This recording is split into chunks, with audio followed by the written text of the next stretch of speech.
అన్న మాది రాసిపల్లి గ్రామం, ప్రతిపాడు మండలం, కాకినాడ జిల్లా అన్న. నా పేరు చింతపల్లి నాగమణి అన్న. నేను ప్రస్తుతం కోవిడ్లో ఉన్నానన్న. నాకు నూటంట బ్లడ్ బాగా పడిపోతుంది అన్న. లోకేష్ అన్న నన్ను ఆదుకో అన్న. నాకు చచ్చిపోవడం తప్ప వేరే మార్గం కాపాడతలేదన్న. తెగ పడిపోతుంది అన్న బ్లడ్. లోకేష్ అన్న ప్లీజ్ అన్న నాకు సహాయం చెయ్యన్న, ప్లీజ్ అన్న. అన్న నన్ను ఆదుకుంటే కూడా ఎవరు లేరన్న. ప్లీజ్ అన్న నాకు సహాయం చెయ్యన్న.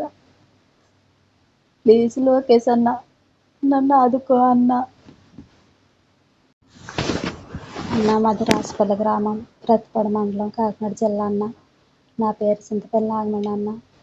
నేను ప్రస్తుతం కోవిడ్లో ఉన్నానన్న. నాకు నూటంట బ్లడ్ బాగా పడిపోతుంది అన్న. లోకేష్ అన్న నన్ను ఆదుకో అన్న. నాకు చచ్చిపోవడం తప్ప వేరే మార్గం కాపాడతలేదన్న. తెగ పడిపోతుంది అన్న బ్లడ్. లోకేష్ అన్న ప్లీజ్ అన్న నాకు సహాయం చెయ్యన్న, ప్లీజ్ అన్న. అన్న నన్ను ఆదుకుంటే కూడా ఎవరు లేరన్న. ప్లీజ్ అన్న నాకు సహాయం చెయ్యన్న. ప్లీజ్ లోకేష్ అన్న నన్ను ఆదుకో అన్న.